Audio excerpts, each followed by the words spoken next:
ஓம்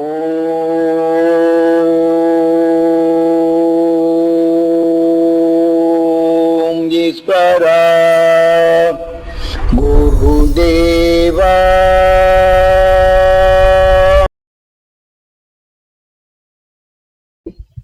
இப்போ ஒரு கோபமா பேசுறாங்க அப்படின்னு சொன்னா அந்த காரமான உணர்ச்சிகள் உங்களை தாக்க கூடாது. அது தாக்காத வண்ணம் காப்பதற்கு தான் குரு. அப்ப ஒவ்வொரு நிமிஷமும் இந்த குரு பலம் கொண்டு உங்களுக்கு உபதேசிக்கிறது. இப்போ இந்த உணர்வின் தன்மை வரப்போகும்போது நீங்க அந்த குரு பலத்தை எடுத்து அந்த மகிழ்ச்சியின் அனுசக்தி நான் தரேன். இது என் உடல் முழுதும் பெறணும். என் சொல்லுக்குள் இனிமை பெறணும். என் செயலெல்லாம் நல்லதா இருக்கணும். அதவே நீங்க திரும்ப திரும்ப சொல்லியாச்சுன்னா இந்த வலும் இங்க போடும். ஆக நம்மளை திட்டினவங்களை எண்ண வேண்டியது என் சொல் இனிமை பெறணும் அப்படின்னு எண்ணிட்டு என்னை பார்க்கும்போது நல்ல எண்ணம் வரணும். இது ஒரு ஜாக்கிரதையான முறையில கொஞ்சம் கொண்டு போயிட்டோம்னா இந்த உணர்வுகள் நமக்குள் ஒளியா மாறும். அதாவது பாதுகாப்பு கவசமா மாறும். அப்ப நாம் என்ன செய்யறோம்? இந்த காரத்தை நமக்குள் சமத்துவப்படுத்த நல்லது. அப்ப நம்ம உடலுக்குள் இது வலுவாயிடுச்சு அப்படின்னு சொன்னா அந்த வலுவின் நினைவு கொண்டே ஈர்ப்பு. அந்த உணர்வின் நினைவே நமக்குள் புலராது. அதை தனக்குள் இழுத்து சுவாசிக்க செய்து தன் எண்ணம் வரும். இதை விளைவித்த நிலையை தனக்குள் ஒளி கலக்குது. அந்த உணர்வின் தன்மை தனக்கு ஆத்மாவா மாறும். அப்படி ஒளி கலக்குது. அந்த உணர்வின் தன்மை தனக்கு ஆத்மாவா மாறும். அப்ப கெடுதலான உணர்வு வரப்போகும்போது ஒருத்தர் நினைச்சோன்னு நம்ம சும்மா நினைக்கவே வேண்டாம். என்ன அப்படி பேசினா இப்படி பேசினான்னு தான் வரும். இந்த எரிச்சலான வெறுப்பை தான் நமக்குள் வளர்த்தா ஒருத்தர் மேல நம்ம பாட்டு கொஞ்சம் சோறு உடைஞ்சா போறோம். இந்த காரம் சமாரி இருக்காங்க அவனுக்கு இப்படி எல்லாம் தொல்லை பண்ணா அவனுக்கு சும்மாவா விடுறது. இங்க உட்கார்ந்துட்டு இருக்கும் இந்த ஆத்திரம். நான் வயிறு நிறைய நல்ல கறி மீன் சாப்பிட்டு இருப்பாங்க சத்து வரும். இந்த எரிச்சலும் வேதையும் ஆனவனை இங்க கொண்டு கொடுத்து குடைச்சலை கொடுத்து வைத்தால போகும். பித்த சுரவிகள் அதிகமாகி தலைகரகருக்கு வரும். இந்த பித்த சுரவிகள் இயங்கிடுச்சுன்னா போதுமான அளவு இல்லைன்னு சோர்வு ஆரம்பிச்சுன்னா அது கட்டுப்பாடு மீறிச்சுன்னா அதிகமா சுரந்து விட்டு அதிகமா சுரந்தாலே இது மந்தமாக்கி போகும். ஆக தனக்குள்ள அனுப்பிச்சு இந்த கசப்பின் தன்மை இயக்கும் எல்லா குடலையும் இயக்க ஆரம்பிச்சு. ஆனா லிமிட்டா போடணும். பித்த சுரவி மட்டும் ஒரு செகண்ட் ஒரு எமை அளவுதான் வரணும். அதுக்கு மீறி 2வது பாயிண்ட் வந்துச்சு ஆகாரத்துடன் கலந்து அவங்களுக்கு கோமற்ற வாயின்னு வாங்கி இந்த ஒன்றின் தன்மை அதிகமா இருந்துச்சுன்னா தலைகிறது இருப்பாரு. நம்ம கிட்ட அந்த சரக்கு ஒன்னா கலக்குது. இதெல்லாம் நாம ஜாக்கிரதையா இதுக்கு குரு பலம். ஆனா பார்க்கணும் என்ன நாம எல்லாம் தெரிஞ்சுக்கிட்டோம்னு வரும். இப்ப நம்ம சொல்றோம் அப்படி என்ன செய்யறோம்? நான் இப்ப சாமி பேசுறத கேட்கிறாரு. வெறும் வாயில சொல்லி என்ன பண்றது? கேட்டுட்டு போறாரு.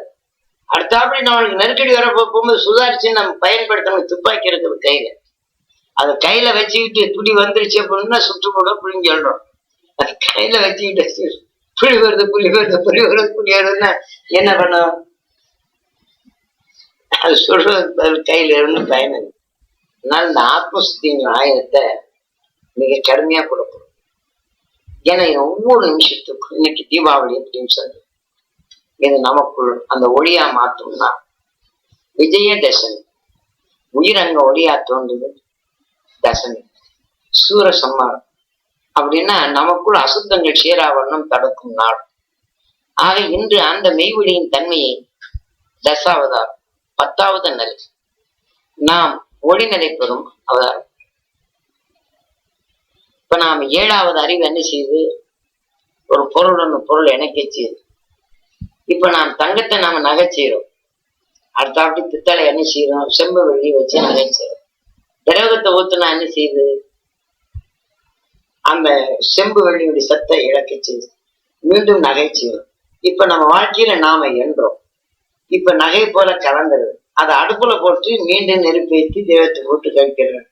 இப்ப நமக்குள்ள நினைக்கிற ஞானிகள் அவங்க உடல்ல தீயதை மாத்தின திரவக சக்தி. அதை நாம அந்த குரு பலத்தோட எடுக்கணும். குரு பலம் இருந்தால் அதை எடுக்க முடியும். இல்லைன்னா எடுக்க முடியாது. அப்ப அதனுடைய உணர்வான நிலைகளை எடுத்து நம்ம இதை எடுத்து கலந்த உடனே இது சுத்தப்படுத்தும். ஆக நம்ம உடல்ல சேர்ந்த நம்ம உடல் என்ன செய்து விஷயத்த மனமா மாற்றுது. அதுல இருந்து தோன்றிய எண்ணத்தை அப்ப நாம எதை எடுத்து எதனுடன் கலந்தால் எது சரியாகுன்னு அதான் மெய்ஞானி சக்தியை நம்ம கொடுக்குறோம். இதை எடுத்து ஒவ்வொரு நிமிஷமும் அதை சுத்தப்படுத்திக்கிட்டே வரணும். இன்னை யாராவது திட்டாங்கன்னா உடனே சுத்தப்படுத்தும். அதுக்காக தான் அது நிமிஷ கணக்குல கொடுக்குறது. அது இத்தனை நிமிஷம் இத்தனை இதுன்ட்டு எண்ணி சொல்றது. இப்ப என்கிட்ட வந்து வயிற்ற வழியா வருகிறது, அது கடும் இருட்டு. என்கிட்ட சிறுக சிறிய விழுந்து கட்டு இருட்டாது. அதிகமான ஆத்திரமும் கொதிப்பும் திரைப்பசமானது ரத்த கொதிப்பா மாறும்.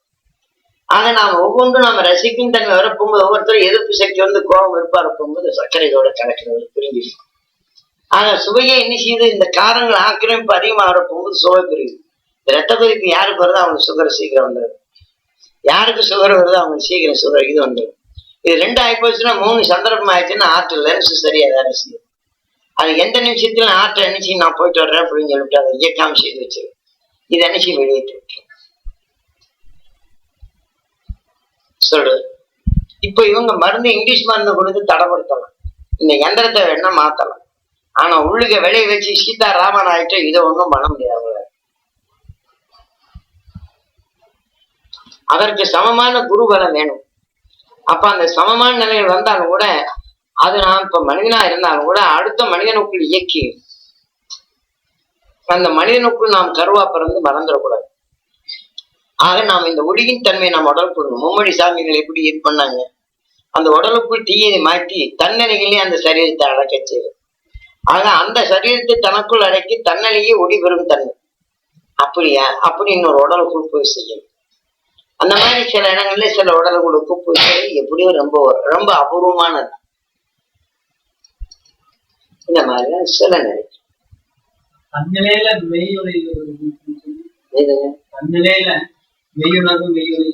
மெய் உணர்வு அப்படின்னு சொன்னா உயிர் என்ன செய்யுது, நமக்குள் நம்ம முழுமையை இயக்குது. இது மெய். ஆக அதே இதை நாம ஒரு பொருளை தெரிந்து கொள்ளக்கூடிய சக்தி வருது, மெய் உணர்வு. அந்த உயிர் எப்படி இருக்குதோ இதே மாதிரி அங்கே நாம ஒரு விதையை போடுறோம், செடி ஆகுது, மரம் ஆகுது, அப்புறம் பூ பூக்குது, பிஞ்சு ஆகுது, பிஞ்சு துவக்குது, காய் பிடிக்குது, கனி இனிக்குது. இனிக்கும் போதுதான் அந்த வித்து வந்து சேரும். இனிப்பு இல்லாத எப்படி இந்த வித்து சேர்க்க முடியுதோ அதே போல நமக்குள் சுவையா இருக்கக்கூடிய ஞானிகள் இந்த விஷயத்தை பூராமே மாற்றி விட்டு தனக்குள் ஒளியா மாத்தணும். ஆக அவங்க அந்த கனி சுவை கொண்டது, அதை ரசிப்பது, விருப்பு இல்லாது அந்த உணர்வின் சத்தை நமக்குள் கலக்கப்படும் போதுதான் நாம கலக்க செய்யும். இது ஒவ்வொரு நாளுக்கும் குருபலன் இருந்துகிட்டே இருக்கணும். குருபலன் இருந்துகிட்டே இருக்கணும்னா குரு உங்களை பிரார்த்திக்கணும். உங்க உயிரை கடவுளா மதிக்கணும், உங்க உடலை கோயிலா மதிக்கணும். அப்போ அந்த அளவு வரும்போதுதான் உங்களை உயர்ந்த நிலைகள் கருதணும். அதுதான் அந்த குரு. அப்ப நீங்க எண்ணும் போது, குருவை எண்ணும் போது அந்த பலன் உங்களுக்கு கிடைக்கும். அந்த இணை தொடர்பு இல்லை அப்படின்னு சொன்னா எதுவுமே வராது, ஏற்றி சுரக்கா மாதிரி ஆயிப்போம். அந்த இணை தொடர்பு வந்து மனித வாழ்க்கையில ஒவ்வொரு நிமிஷமும் கோடிக்கணக்கான குறைபாடுகள் நாம் சுவாசிக்கிறோம். அதை நிவர்த்திக்கணும். அதுக்குத்தான் இடைவிடாத குருபலத்துடன் ஆத்ம சக்தி செய்ய முடியும். ஆக அதுதான் நமக்குள் தீப ஒளி. அந்த விஜய தசமின்னு சொல்றோமே, இந்த மனித வாழ்க்கையில ஒவ்வொரு நொடியிலையும் நமக்கு வரக்கூடியதை நீக்கி அதான் புத்தாடைங்கிற போது நமக்குள் மெய்ஞானின் அந்த மெய்குடி புதுசா சேர்த்துக்கிட்டே இருக்கு. அதை நாம் ஒவ்வொரு நிமிஷமும் நாம் இப்ப இதுல எப்படி மகிழ்ச்சி ஆகுதோ அதே மாதிரி மெய்ஞானின் அம்சத்தை நமக்குள் அவன் நெசவு தெரிஞ்சவன் தனக்குள் பக்குவப்படுத்தி அந்த ஆடையை வைத்தது. அந்த புத்தாடை எடுத்து நம்ம போட்டோம் அப்படிங்கிறது. இதுதான் அப்ப அவரு குருநாதர் என்ன செய்வாரு, தினம் ஒரு துணி எடுத்து கட்டிட்டு இருப்பார், புது துணி. அவரு என்ன சாமி புது துணியா கட்டிட்டு, சின்ன துணியா இருக்கு, பெருசா எடுத்தாரு, புறம் கழிச்சுட்டு தினம் தினம்